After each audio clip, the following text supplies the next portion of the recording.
Mitos y realidades de la Ley de Amnistía, parte 4.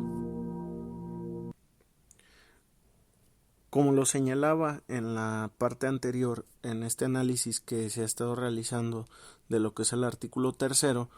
pues bueno, aquí ese mandato que señala que primero la comisión determine la procedencia del beneficio y luego se someta la decisión a la calificación de un juez federal, pues bueno, esencialmente, de acuerdo a lo que nos señala posteriormente este mismo artículo, nos dice, se aplicará supletoriamente el Código Nacional de Procedimientos Penales. Pues bueno, para que un juez pueda calificar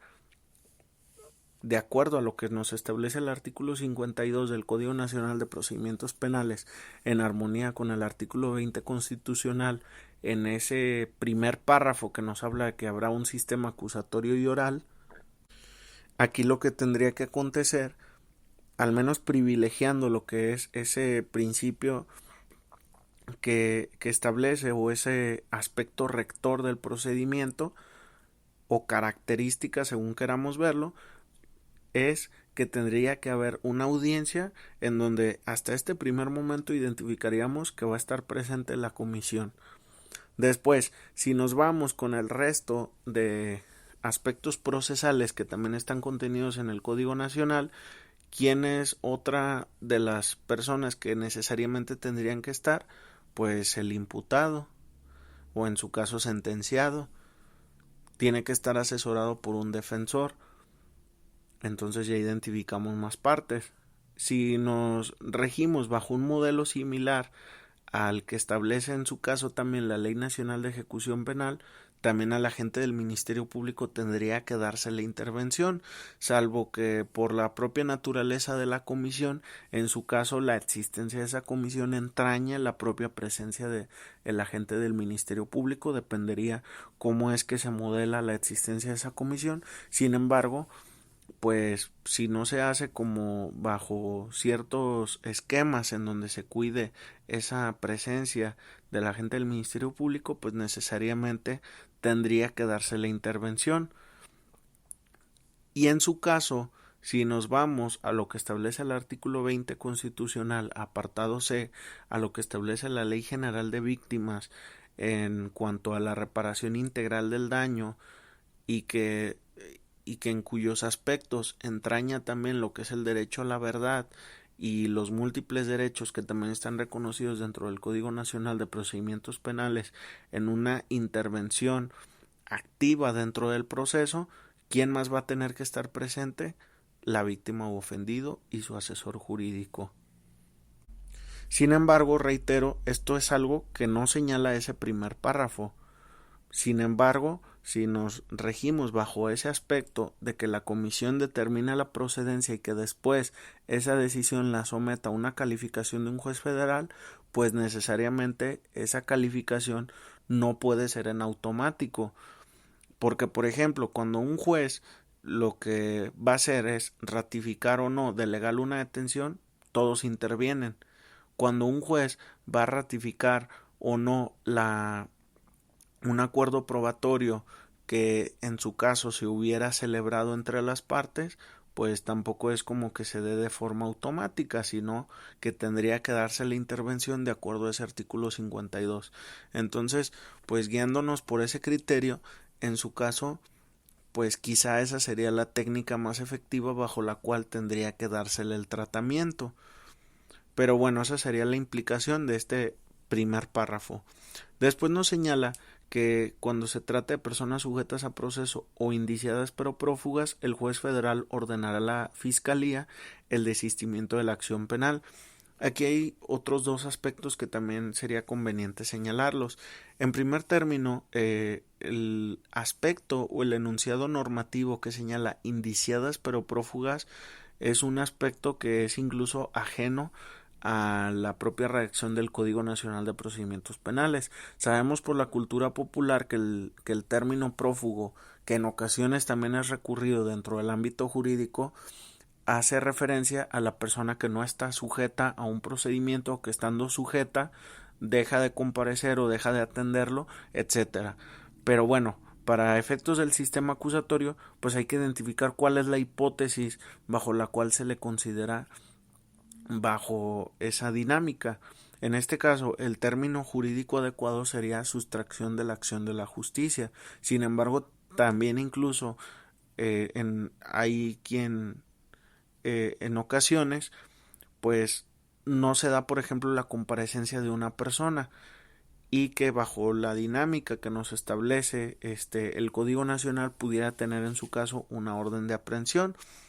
pero que propiamente no pudiera conocérsele con ese término porque todavía no se le ha formulado imputación. Es un aspecto técnico, pero que finalmente pues entraña cierto desconocimiento por parte del legislador respecto a los términos que quizás serían los adecuados y que deberían de contener esta ley. Pero bueno, regresando a ese aspecto de que indiciadas pero prófugas, también habría que ver cuál es la dinámica exacta, bajo la cual en su caso se le está dando el tratamiento al imputado. Si ser prófugo para efectos de ese entendimiento que tiene dicho enunciado normativo, ser prófugo es estar vinculado a proceso y posteriormente no comparecer a algún citatorio y que se señale esa declaratoria de sustracción de la acción de la justicia, o si el término prófugo que está utilizando el legislador es propiamente de una persona que ni siquiera llegó a la primera audiencia porque fue citado y no compareció. Sin embargo, pues no se clarifica este aspecto y puede generar como ciertas dudas al momento de la aplicación. Sin embargo, ¿qué es lo que creo yo que sería lo más efectivo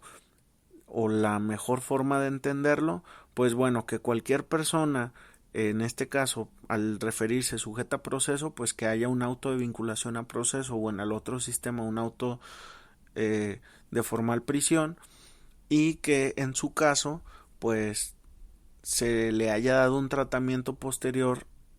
a que se le considere sustraído de la acción de la justicia y que haya un mandato directo de que se desista de la acción penal. Sin embargo, que hay otro aspecto que también resulta práctico o que también tendría que delimitarse adecuadamente en cuanto al alcance de dicha disposición. Dice que va a ordenar a la Fiscalía General de la República que se desista de la acción penal. Esto es un poco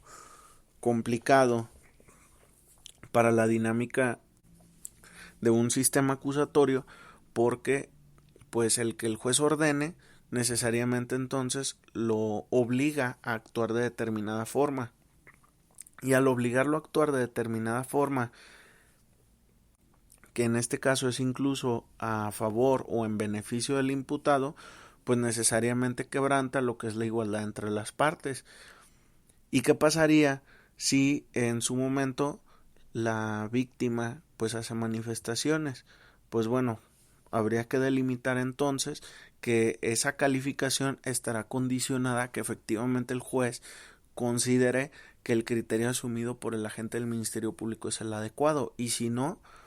pues aunque exista un mandato de la ley, pues ese mandato de ordenar el desistimiento de la acción penal no podría darse por cumplido. Además de que para efectos prácticos, el que ordene a la fiscalía que haga algo, pues finalmente es una triangulación del propio procedimiento que resulta innecesaria y que es redundante. Es decir, el juez le va a ordenar a la gente del Ministerio Público que haga algo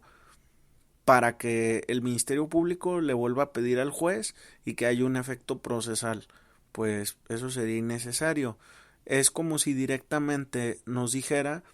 el, el juez ordenará a la gente del Ministerio Público que solicite audiencia ante el juez para que le plantee la solicitud del sobreseimiento y extinción de la acción penal, y el juez resolverá lo conducente. Pues eso sería innecesario, además de que incluso generaría otras interpretaciones como por ejemplo, entonces tiene que ser un diferente juez. Pues no, creo que esta es una situación que no previó el legislador en cuanto a esa interpretación que se le podría dar, porque pues finalmente no tendría por qué el juez pedirle algo al Ministerio Público cuando ya se está haciendo un escrutinio previo respecto a la decisión, y si ya lo está haciendo el propio juez y el juez es el que puede generar la consecuencia procesal, para que dar la intervención nuevamente al Ministerio Público y pedirle al Ministerio Público que haga algo que finalmente va a terminar haciendo el juez. Suena como un poco confuso, pero realmente es lo que genera esta ley, que en un aspecto un tanto innecesario. Además de que si nos pusiéramos muy estrictos con lo que es la igualdad, pues bueno, entonces el juez se está convirtiendo en parte y le está ayudando a la defensa y al imputado, y le está diciendo al Ministerio Público qué hacer, pero ya en un ambiente lejano a la imparcialidad y al control horizontal. Reitero, esto si nos pusiéramos muy estrictos, porque realmente la decisión se toma antes de esa acción que exige la ley que se tenga que hacer. Sin embargo, pues bueno, en su momento veremos en la operatividad de qué forma se da esta situación. En el caso de la fracción segunda, pues señala simplemente que, siendo personas con sentencia firme, se realizarán las actuaciones conducentes para ordenar la liberación. Aquí en este caso, lo más oportuno en su caso será el que sea un juez de ejecución el que tenga conocimiento de dicho aspecto para efectos prácticos. Sin embargo, pues bueno, veremos cuál es el diseño que en su momento adoptan los consejos de la judicatura para darle trámite a este tipo de peticiones. Como un aspecto interesante, se señala que, tratándose de la fracción sexta del artículo primero, es decir, la hipótesis relativa a delito de sedición o similares, o realizados hechos bajo condiciones fácticas similares a las que se dan en ese tipo de delitos, que en dicho caso la Secretaría de Gobernación emitirá una opinión, siendo así que entonces pues ya se da una mayor intervención también a otro tipo de órganos para que la decisión no se tome desde un escritorio, sino que también se tome desde el campo de quienes conocen de las condiciones bajo las cuales se dieron o acontecieron determinados hechos. Finalmente, también de lo que resulta conveniente comentar, se señala posteriormente que la solicitud deba de ser resuelta en un plazo máximo de 4 meses, contados a partir de la presentación de la misma. Creo que este plazo, hasta cierto punto, pues resulta ser sumamente excesivo, innecesario, porque pues si no se trata de la fracción sexta, donde se requiere una opinión previa a la Secretaría de Gobernación, pues no se vería la necesidad de que se requiera tanto tiempo de análisis por parte de la comisión. Si en su caso la situación es que pueda haber una serie de solicitudes que se hayan presentado, pues bueno, eso sería un punto distinto, pero realmente 4 meses es algo que incluso es excesivo. Aquí lo adecuado sería que se diera un término menor a la comisión para resolver lo conducente, que pudiera haber la posibilidad de ampliar ese plazo cuando las condiciones lo requieran, y que posteriormente también haya una exigencia hacia el órgano jurisdiccional para resolver esa calificación sobre la decisión que adopte la comisión. Así se tutela de una mejor forma el derecho de acceso a la justicia, porque si no, pues bueno, entre interpretaciones que se pueda dar al plazo razonable para resolver, pues en todo eso habrá personas que duren mayor tiempo privadas de la libertad, y pues entonces los beneficios de esta ley se irán matizando hacia una un menor beneficio, perdón, hacia las personas. Sin embargo, pues aquí lo interesante será el que concibió el legislador como interponer los medios de defensa que puedan resultar aplicables, dado que pues en todo caso lo conducente sería, si el juez de control no atiende, un recurso de revocación, o en su caso ante la resolución un juicio de amparo.